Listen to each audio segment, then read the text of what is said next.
Stay nostalgic.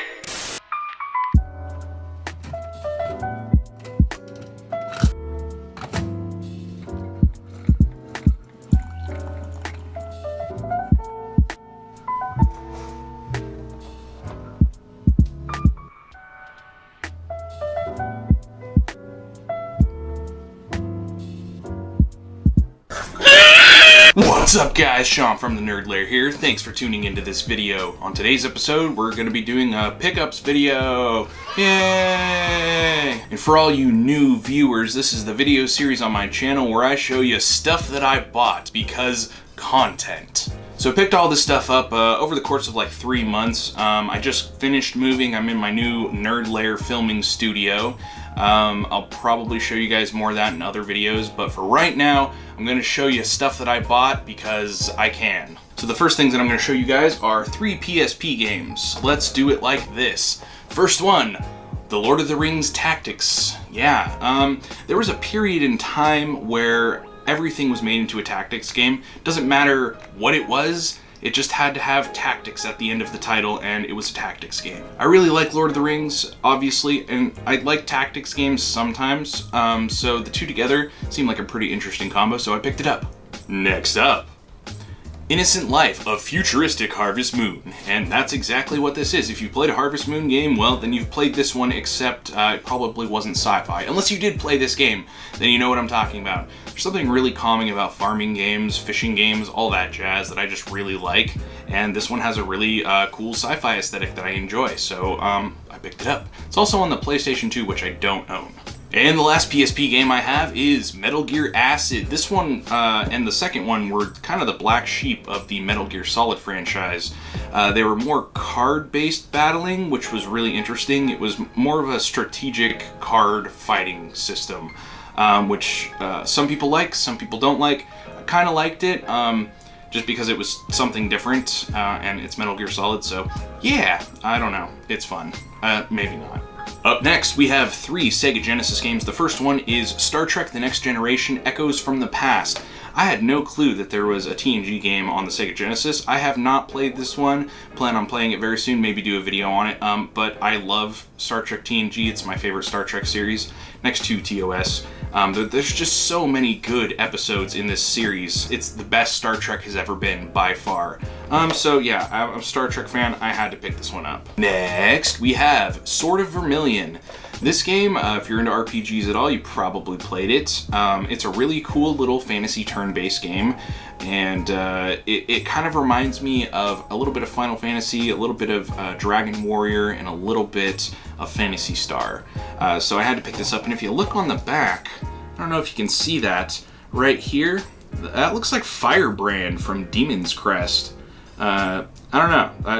I don't know if there's any sort of connection with that, or like Ghosts and Goblins or something, but I thought that was pretty interesting. And I really like the Arthurian style, like 14th century art on the front cover, which, I don't know, I'm just a sucker for that kind of art style. Anyway, yeah, really cool little turn-based RPG. And the last Sega Genesis game we have is Out of This World. Yes, this is one of my all-time favorite adventure games. It's a one-hit kill type of thing, and it uses really cool rotoscoped animation, kind of like Prince of Persia. And I've always been attracted to that kind of, I don't know, video game graphics style. It just looks really cool. It's so stylized, and it's just a great game. It really, I don't know, gives you that immersion that you're in another world, which I think is what the PAL version is called, Another World. Is that right? Let me know down in the comments if I'm right on that. Next! I have 2 DS games here. The first one is Ragnarok.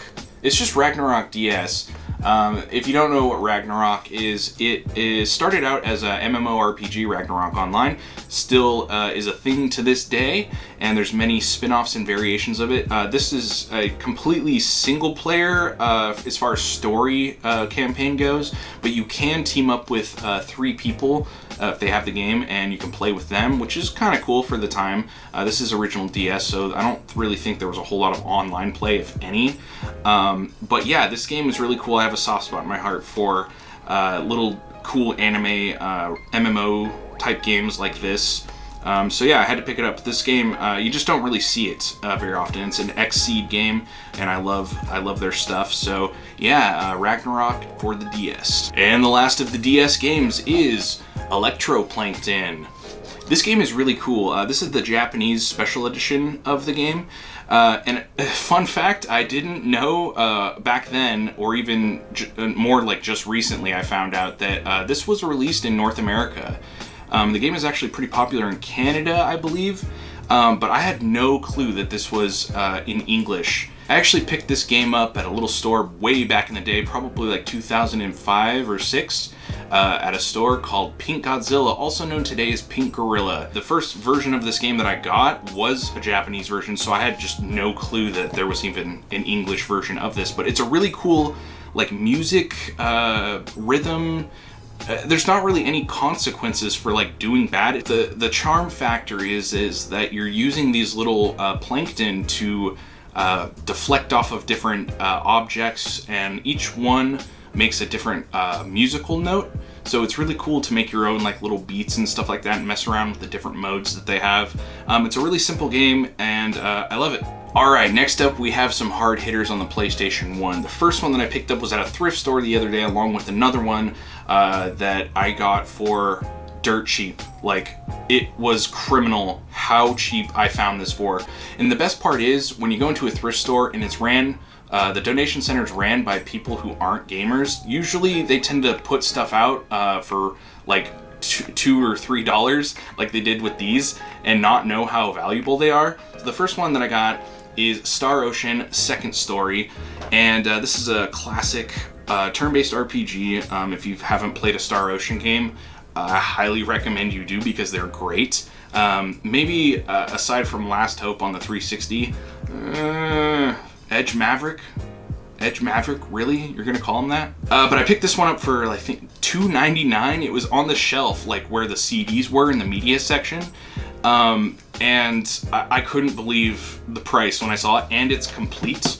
Has the manual. Oops. Anyway, yeah, let's move on to the next one, which people, you can believe me or not believe me, I really don't care. This is what I paid for it, and I literally creamed my pants when I pulled this out. Not only just seeing this in the wild, but the price was $3.99. Suikoden 2! Yeah, believe me or not, I don't care. This game is really expensive. I really don't know how to put it into words how happy I was when I saw this. Again, this was another one that was on the CD rack in the media section of Value Village. So that's a good little tip. Look in the CD section, because the people that price these, sometimes they know what they're pricing and other times they don't, and they just put them out there like they did these. And yeah, the case is a little cracked, the disc is a little scuffed, but I tested it, everything. I can get a new jewel case for this to make it minty fresh. It has the manual. Come on, I mean, come on. This game is super rare and highly desirable, so I got lucky. I'll never ever get this lucky again. I wasted all of my luck on this. So yeah, Suikoden 2! And last but certainly not least is a game that I picked up while I was in North Carolina a couple months ago at a game store called Video Game World, or something like that. It was in Huntersville or Mooresville, North Carolina. Anyway, I got this for $65. It's complete. It's in relatively good condition. Lunar Silver Star Story complete. Oh yeah. These games are fantastic. When you think of classic RPGs for the PS1 era, this is one that I always think of. This one and Eternal Blue, which is the sequel to it. And another thing that is super nostalgic for me, maybe for you too, is this Working Designs company logo right here. Anything that had this symbol on it growing up usually meant that it was going to be a really good RPG. And it's sad to say, I don't know if they have any sort of spiritual successor company to Working Designs, that I don't know, but wherever they are, I hope they are doing well and making awesome RPGs still, or they're probably, you know what, they're probably making shitty phone games right now. Anyway, Lunar Silver Star Story, it's complete. It was $65, really happy about that price. Next up, we have 2 PlayStation 2 games, and this next one was kind of a donation, sort of. Thank you, Taylor, you're awesome, love you, man. Rad, Robot Alchemic Drive, and this is by Enix. This game is extremely rare. It's really expensive, so I cannot believe that he just gave it to me. He's a great friend. Thank you so much, man. But this game is silly, to say the least. The voice acting is probably the worst I've ever heard, and the gameplay is, for the time, it was really innovative and kind of original. Think of Pacific Rim, but instead of you being in the giant robot, you're actually standing on a skyscraper or some sort of building structure, looking at the robot, controlling it from a distance. So it's a very cinematic type of game if you're into, I don't know, like Godzilla or Ultraman or Gundam, anything like that with giant robots fighting monsters. It's that kind of thing. And the game does not really hold up that well in 2020, but back then this game was really cool. I even forgave the shitty voice acting back then as well, because most anime games back in the early 2000s had really bad voice acting. And the last PS2 game that I have is Harvest Moon: Save the Homeland. I love Harvest Moon games. I think that's pretty evident. I love farming games. What can I say? There's a lot of Harvest Moon games, and eventually I want to own them all, but they're expensive. So my luck finding them has been pretty good recently. It's Harvest Moon. Okay, next up I have 2 GameCube games. The first one is a little turn-based role-playing game called Lost Kingdoms. And this game was actually, believe it or not, made by From Software, if you can see that right there. Yeah, Activision published it and From Software developed it. So if you're not too familiar with From Software, they make the Dark Souls games. That's what everyone knows them for. I know them mainly for Armored Core and of course Dark Souls. But before that, they made a bunch of different type of games before they found what they are really known for. So yeah, this is a fun little turn-based RPG on the GameCube. Not a whole lot of those, but yeah, this was a good one. So I picked it up because it was cheap. And the last GameCube game that I have is Harvest Moon: Magical Melody. It's another Harvest Moon game where you plant things and harvest them once every full moon or something. Is that how long it takes for stuff to grow? I don't know, but it's Harvest Moon and it's cute. Everything's cute. This was an alright one. It's not the best one. And last but not least, I have 2 big box PC games because I have a sizable big box PC game collection, and I just love something about the big boxes that's just super nostalgic. I grew up playing PC games a lot, as well as console games, obviously, but I was a huge PC guy, still am, and I just love seeing those big boxes. You just don't see any PC games in the store on the shelf anymore, and if you do, it's either like one of the little thin DVD cases or like the medium-sized ones like these right here, which is fine, but PC games just are no longer in stores unless it's World of Warcraft or something that I don't know why it's still in physical form. Anyway, the first one is a Sega PC game called 100 Swords.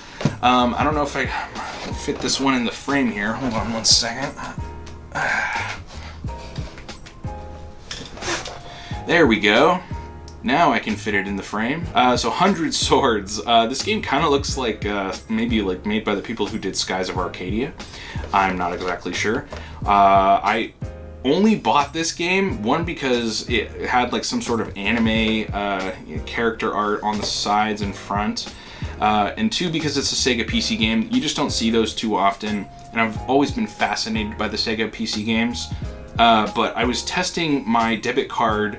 For the longest time, I couldn't buy stuff on eBay for some reason with it, and one day it just started working again, and this is the game that I bought while testing if it worked. It was like $10, and it was complete.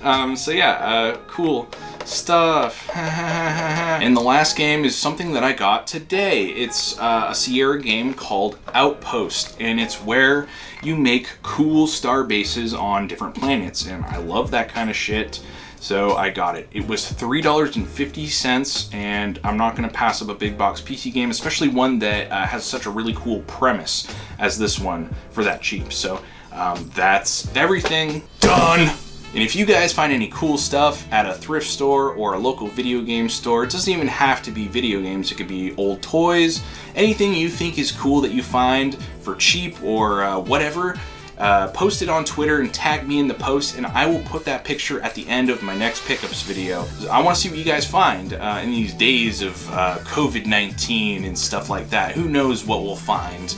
I've been finding some cool stuff, and I want to see what you guys find too. So if you enjoyed this video, hit the like button, subscribe to the channel, because I try to upload at least once a week, so there's typically always something to watch. I have other videos that will be on the end screen if you want to check those out. Dislike this video if you disliked it. And I'd like to give a huge shout out to my Patreon supporters. Thank you guys so much. Nuka P Demon on YouTube, Russ Lyman on YouTube, Looney, Sean Phillips, Mr. Pisley, Anonymous, Amanda, Wonder Woman Rose, Creep Queen on Twitch, Dren Hatamata on YouTube, Aaron Parks, Nintendo25 on YouTube, and last but not least, Uneven Pavement. If you guys want to get a shout out like these guys got, go check out my Patreon page. It's a $1 a month tier that gets you a shout out at the end of every single video that I do, whether it be verbal or on screen. I also have merch too, link is also down below if you buy anything from there. Thank you. Alright, that's it for this video, you guys. Thank you so much for tuning in, and I will see you next time in the Nerd Lair. Stay nostalgic.